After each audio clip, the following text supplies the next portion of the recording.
E aí, tudo bem, pequenino? Como você está se sentindo? Será que ser pequenino diante de um Deus tão grande ainda é algo apequenado demais? No último vídeo, nós falamos sobre a humanidade, sobre o gênero humano. E vimos de maneira rápida, de maneira curta, como o homem foi criado de uma maneira singular, ainda que Deus tenha escolhido os elementos mais simplórios, mais rasteiros para constituí-lo.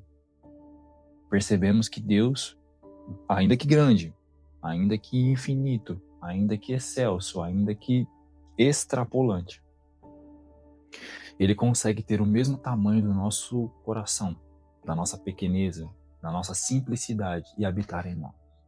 Este é o nosso Deus, esse é o Deus grandioso que consegue ser o total e consegue ser também, consegue estar dentro do ínfimo, do pequeno, do apequenado, homem Adão. E também percebemos que a terra, o homem, tem as suas preciosidades dentro de si mesmo. E hoje eu queria abordar os gêneros, eu queria entrar dentro da condição humana e abordar os polos humanos, que são o homem e a mulher. Deus, ele, após criar tudo, chegando ao sexto dia, ele decide criar aquilo que era magnífico, aquilo que a sua ideia mais artística, mais geniosa, que são os homens, a humanidade. Deus molda o barro, Deus cria ali um corpo, sopra de si mesmo para aquele corpo o fôlego de vida, dá de si para aquele corpo, aquele molde, aquele golem, aquele totem, e aquele ser inanimado se torna um ser animado, cria vida, respira, desperta e percebe-se existindo, percebe-se tendo consciência, recebe a sua alma, a sua psique. Algumas pessoas interpretam, a maioria interpreta que este homem que foi feito ali era somente o homem do gênero masculino. Existem outras interpretações minoritárias que interpretam que ali Deus criou o homem e a mulher ao mesmo tempo. Naquele momento, no Gênesis 1, no final do Gênesis 1, quando Deus cria o homem ali não era somente o homem gênero masculino, mas ali já estava falando de ambos os gêneros, conforme o final do Gênesis 1 diz. E aí o Gênesis 2 seria um parênteses do Gênesis 1, mas isso são interpretações, é teologia, nós não vamos ficar discutindo muito sobre isso. Cada um interpreta como quer interpretar.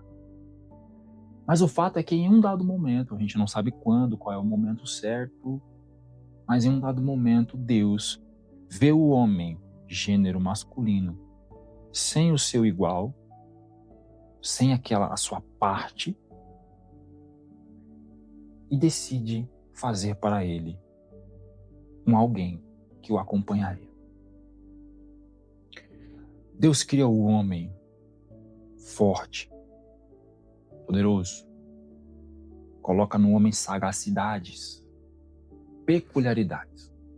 O homem, ele é esse animal forte, ele é esse animal que tem essa inteligência, tem esse ímpeto, tem essa condição de ir e fazer e construir. Pessoalidade, razão, consciência, desejo, vontade, ego. O ser humano, ele, aos moldes de Deus, na aparência de Deus, na semelhança de Deus, ele age em semelhança ao seu Pai. Ele deseja e quer fazer. Deus, ele é um ser que deseja e quer fazer. E nós, à semelhança de Deus, também queremos e fazemos. Somos seres dotados de personalidade. E o homem é esse ser que vai. É o ser que diz: farei, construirei, subirei, descerei, mergulharei, e até mesmo hoje voarei, né? Com o advento da tecnologia. Deus cria esse ser, cheio de dons, cheio de capacidades, cheio de habilidades.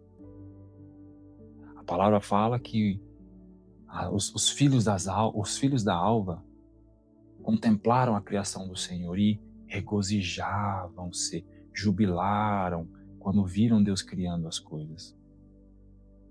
Em Provérbios fala que a sabedoria, que eu entendo que ali é o próprio Jesus Cristo, é o próprio Filho de Deus ali, é o Logos, né? É Rockman, no caso de Provérbios 8, diz que a sabedoria, juntamente a Deus, juntamente ao Criador, regozijava-se com a humanidade.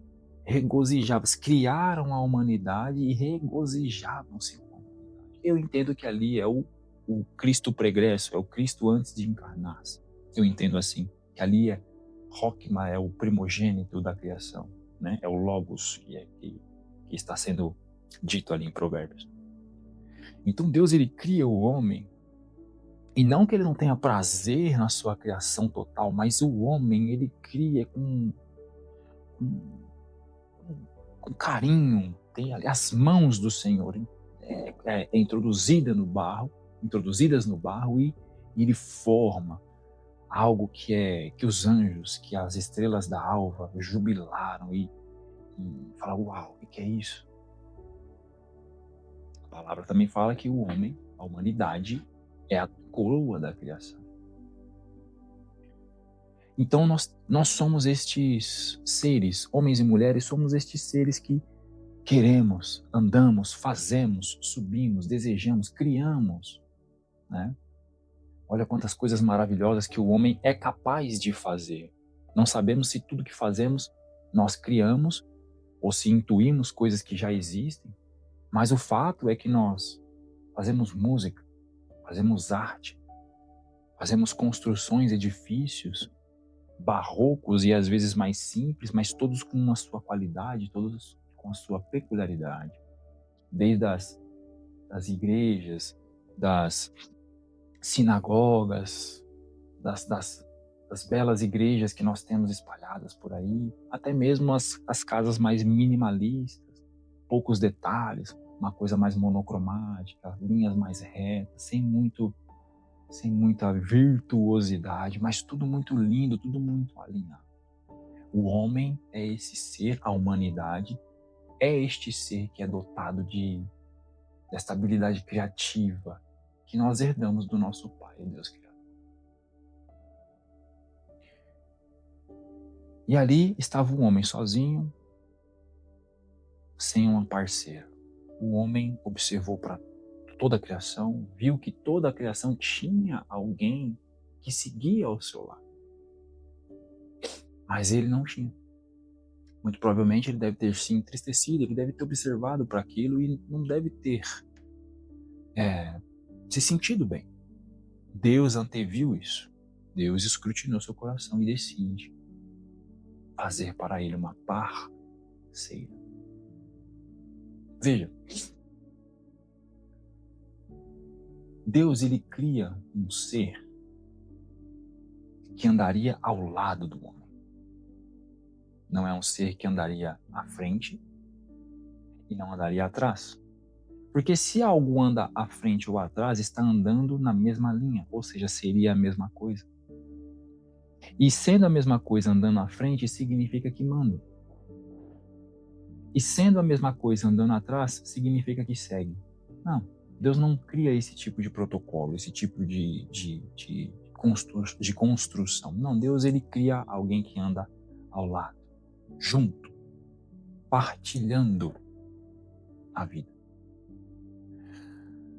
Mas Deus, inteligente, genial, absoluto no seu conhecimento, absoluto nas suas virtudes, na sua criatividade, Deus, ele não criaria algo que é igual àquilo que ele já fez. Os homens, por serem imperfeitos, nós estamos sempre criando algo que é melhor que aquilo que nós já fizemos.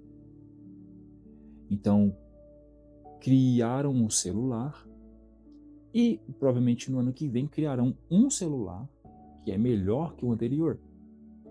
Criaram os carros, os automóveis e todas as outras criações estão sempre procurando ter as suas elevações, as suas melhorias.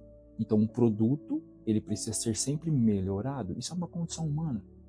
O homem, por ser imperfeito, cria coisas imperfeitas e estamos sempre procurando melhorar as coisas criadas.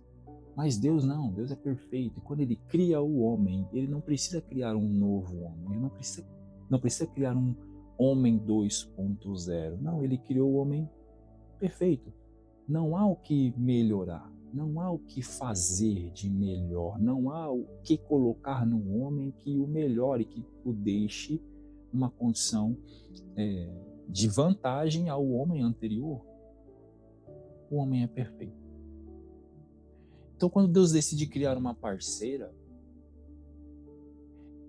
o único caminho para criar uma parceira, alguém que fica ao lado de alguém perfeito, é criar também um alguém também perfeito. Mas como eu posso criar algo que pode andar ao lado de algo perfeito? Ora, tudo aquilo que é perfeito também tem suas limitações. Uma espada, ela é perfeitamente uma espada. Se eu criar uma espada perfeita, eu não precisarei criar outras espadas.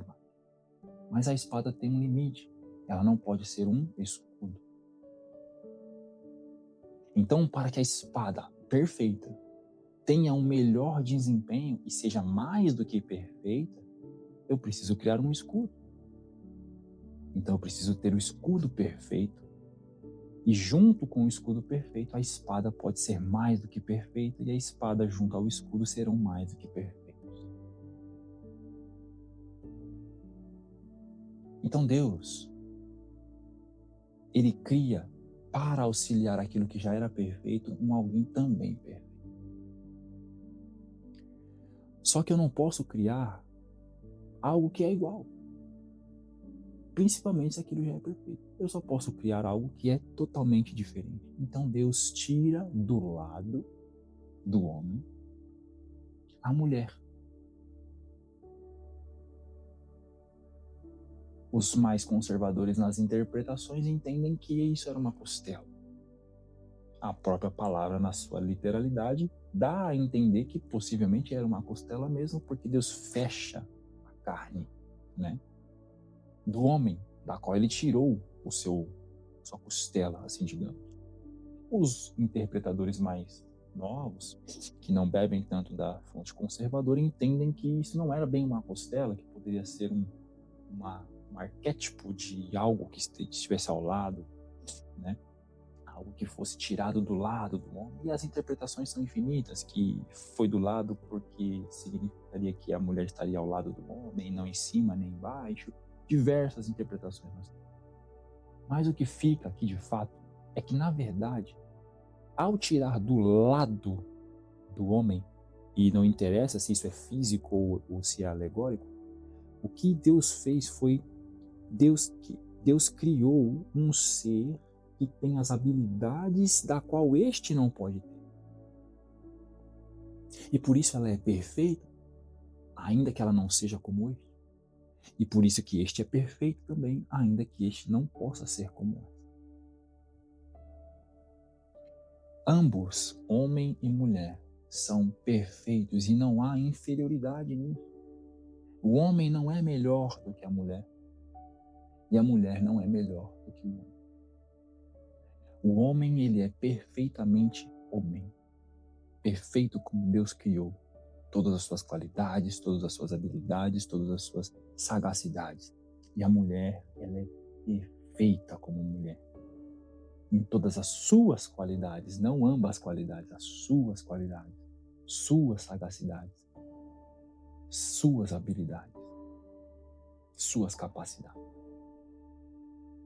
Mas o homem sendo perfeito e a mulher sendo perfeita, ainda que perfeitos, detém de limitações, detém de problemas, detém de incapacidades.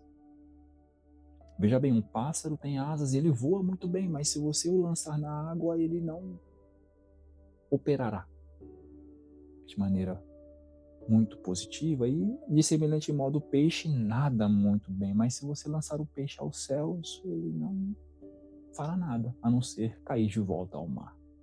Ambos são perfeitos e perfeitos em seus biomas, mas se trocarmos os elementos, o perfeito se torna 100% imperfeito. De modo que o pássaro se torna um desastre. E o peixe também se torna um equívoco se lançado aos céus, e o pássaro lançado às águas. De mesmo modo, é o homem e a mulher. São perfeitos, mas são pequenos. São perfeitos, mas são limitados, são apequenados. O homem, ele é esse ser mais certeiro, mais binário, mais progressivo, pensa mais a longo prazo. Ele tem esse dom, ele é uma ponta de lança. O homem, ele é o ser que não consegue ficar olhando muito para o lado, ele olha para a frente e tão somente para a frente. E segue ininterruptamente. Ninguém tira o homem desse foco. Quando ele decide, está decidido. Isso é bom. Isso é bom, isso é tão bom quanto uma espada, quanto uma lança, até quanto um projétil, quanto uma flecha. A flecha tem o seu propósito e quando lançada ela não pode voltar atrás. A flecha não pode titubear, a flecha não pode chegar até o alvo e não cravar, ela precisa cumprir o seu objetivo. E o homem é como uma flecha. O homem, ele é como uma ponta de uma lança. Ele precisa ser assim. Se ele não for assim, ele é como um pássaro tentando nadar. E a mulher, talvez ela seja um pouco diferente. A mulher, ela já é um ser mais multitarefal. É uma mulher que domina o ambiente em que está. É uma mulher que compreende as nuances dos ambientes. Mas a mulher talvez não seja tão binária quanto o homem. Talvez ela não seja tão penetrante como o homem. Talvez ela não seja tão longínqua como o homem. E isso é a perfeição de ambos. A pequeneza de ambos, a pequeneza do homem é a glória da mulher. E a pequeneza da mulher é a glória do homem. Os pequeninos encontram a sua exaltação no oposto. A mulher, por melhor que seja, a mais virtuosa, a mulher mais apta do mundo, ela nunca conseguirá operar como um homem opera. E um homem, por mais viril e mais poderoso, mais inteligente, mais sagaz e que elevado, ele nunca conseguirá operar como uma mulher. Assim como um peixe não conseguirá voar, um pássaro não conseguirá nadar, propriamente dito. Salvo as exceções, porque nós temos pássaros mergulhadores, mas vocês entendem. Então Deus é tão incrível, Deus é tão grande e tão amoroso, que Ele cria um ser perfeito, perfeito em suas habilidades, perfeito em suas condições, perfeito exatamente para aquilo que Ele precisa fazer e executar, mas que também, na sua perfeição e por causa da sua perfeição, contém imperfeições, que é o paradigma de toda a vida. Tudo que é bom precisa também ter um mal. Tudo que é mal também tem algo de bom. É o paradigma da vida, é o dualismo. Tudo aquilo que é perfeito tem um defeito. O defeito do perfeito é não poder ser imperfeito. Então ele tem uma imperfeição. E o homem sendo perfeito, ele tem uma imperfeição, ele tem uma lacuna, e Deus cria a mulher perfeita para preencher a incapacidade do homem de ser mais do que perfeito. Pequeninos, simples, cheio de limitações, mas que quando olhando para o lado, e vendo o seu oposto, se bem conjugado, se bem comunicado, se bem vivido, se bem comunicado, conversado, se tornam mais do que perfeitos. Sairá o homem da casa de seus pais e unir-se-á à sua mulher, e ambos se tornarão uma só carne. É mais do que perfeito. Dois seres se tornando uma só carne. Quase que divino. É mais do que perfeito. Ambos os pequeninos, ambos os simples, de mãos dadas, caminhando em direção ao verdadeiro perfeito que é Deus. O homem sem a mulher não progride, e a mulher sem o homem não progride. Porque a chegada, o alcance, a chegada da jornada carece de ambos. O homem tem a força, o homem tem a inteligência, o homem tem a atitude, o homem tem a busca, mas o homem não pode enxergar as nuances, as multitarefas, o homem não pode organizar muito bem, porque o homem ele não foi feito para ser organizado, ainda que seja organizado, mas a competência, a capacidade mental do homem é ir, e vai, e anda, progride, acessa, escala, mergulha e mergulha. Isso é maravilhosamente bom.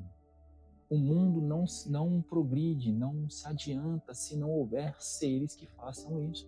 Quebra, constrói, vai, não para. Isso é uma característica masculina, ainda que todos nós temos. Todos nós temos essa característica, mulheres e homens, mas isso é um atributo mais encorpado, assim digamos, no homem. E a mulher tem esse dom, esse talento de colocar rosas em um jardim, de colocar cores em paredes monocromáticas, de enxergar essas nuances de energias que o homem às vezes é impotente para enxergar, não porque ele seja falho, mas porque ele é perfeito para um polo. O homem aponta para um polo, a mulher aponta para outro polo, e quando ambos se conectam, não tem nenhuma direção mal vista. Veja como o homem, ele tem a sua singularidade. Obviamente que uma mulher, ela pode fazer aquilo que um homem faz, mas ela não pode fazer o que o homem faz como um homem faz. E é óbvio que um homem pode fazer tudo que uma mulher faz, mas não pode fazer como uma mulher faz, e essa é a perfeição. Essa é a graça, essa é a singularidade, esse é o amor do grande Deus sobre nós. Não é que eu sou impotente ao ponto de não fazer o que ela faz, mas é que ela é graciosa de conseguir fazer aquilo que somente ela consegue fazer como uma mulher. Eu posso fazer o que ela faz, mas eu vou fazer como homem. E é óbvio que ela pode fazer tudo o que eu faço, mas tudo o que eu faço ela fará como uma mulher, não fará como um homem. E é óbvio que às vezes fazer o que um homem faz como uma mulher é muito bom, mas às vezes o que um homem faz como um homem é necessário. E é óbvio que um homem fazendo aquilo que uma mulher faz, muito bom, é muito interessante, é muito bom. Mas às vezes, uma mulher fazendo aquilo que só uma mulher pode fazer é o necessário. Então Deus, ele não cria alguém superior para arrastar alguém, seja homem ou mulher. Ele cria e ele honra ambos os pequeninos na sua singularidade. Deus não criou o homem para ser cabeça no sentido de mandar e ser superior. Deus criou o homem para ser homem, para fazer aquilo que só o homem pode fazer como homem, ainda que a mulher possa fazer. E Deus não cria a mulher como ajudadora para ser uma simples serviçal. Não, ela cria a mulher para fazer exatamente aquilo que o homem é impotente, é incapaz de fazer como mulher. Porque ele pode fazer como homem o que uma mulher faz, mas ele não pode fazer o que uma mulher faz como mulher. Então Deus, ele honra as mulheres. É obviamente que um homem pode criar filhos, óbvio, mas ele não pode criar filhos como uma mulher cria. É obviamente que mulheres podem criar filhos, mas ela não pode educar como os homens criam. Essa é a beleza. E toda criança, todo filho e filha precisa de um homem e de uma mulher. Essa é a glória que o grande Deus depositou no homem, na humanidade. Essa é a honra que Deus deu para ambos. Não andando frente ou atrás, mas andando lado a lado. Completando, sendo o oposto daquilo que cada um já é, sendo perfeito. E se nós cooperarmos, se nós entendermos quem somos, respeitarmos os outros e compreendemos que eu posso fazer algo que só eu posso fazer e que ela pode fazer algo que só ela pode fazer, se entendemos que uma espada é uma perfeita espada e um escudo é um perfeito escudo e que tanto a perfeita espada quanto o perfeito escudo só pode ser mais do que perfeito se trabalharem juntos, nós entenderemos o propósito de Deus. Nós entenderemos o propósito da criação de Deus. O propósito dessa divisão de Deus. Por que Deus nos dividiu? Por que Deus nos fez assim? Nós só entenderemos a glória da divisão quando nós entendemos a glória da união, a glória da ajuda, da cooperação, a glória do respeito e da compreensão de que eu sou perfeito. E em mim mesmo, talvez eu não precise de ajuda para ser o que eu sou. Mas, sendo quem eu sou e perfeito como sou, eu tenho imperfeições. Eu tenho imperfeições por ser perfeito. E somente alguém tão perfeito quanto eu, mas em oposto, pode me completar. Pode me levar a ser mais do que perfeito. Então veja como Deus, ele é grande, ele é sábio e ele é inteligente ao ponto de não colocar nos homens o orgulho de ser perfeito e andar com alguém como se fosse apenas um fardo, ou andar com alguém como se fosse melhor do que ele. Veja que Deus não cria o ser humano, o homem, para ser gloriado como o melhor e nem para ser humilhado como o pior. Deus cria alguém para andar ao seu lado. Deus é perfeito. E veja como Deus também não cria alguém para auxiliar o homem, no sentido de estar atrás do homem como inferior e também no sentido de estar na frente do homem como superior. Cria alguém ao lado que não é um fardo e também não precisa arrastar ninguém, mas é alguém que olha para o lado e coopera. Para que ambos, não um homem, mas que ambos cheguem à perfeição de Deus. Então veja, reflita em Jesus e em Deus nesse momento. Perceba como o grande Deus, ele está sempre olhando para as causas pequenas, porque sim, ele é grande, sim, ele é glorioso, sim, ele está assentado no mais alto e sublime trono, mas ele, sabedor de tudo, assentado sobre todos, ele sabe o quanto a altura isola. Ele sabe como no pico de um monte não cabe muita gente, mas que na base de um monte cabe muita gente. De modo que o pico do monte te eleva, mas te isola. Mas a base do monte não te eleva, mas te faz coabitar com muito. A humildade está lá. Veja, entenda, perceba como Deus ele tem um olhar especial para as coisas pequenas. E talvez, meu irmão, talvez, você que olha para si mesmo, achando que você é incapaz, que você é impotente, que você não tem habilidades, achando que você é inferior, achando que você não pode fazer nada disso, talvez porque você não fale bem, porque você não converse bem, talvez porque você não saiba se expressar corretamente, mas existe algo em você pequenino que é gigante. E existe algo em você pequenino que só você tem. Existe algo em você que é maior do que o próprio universo. E o grande Deus que criou você, assim, desse jeito, Ele está com seus olhos sobre você.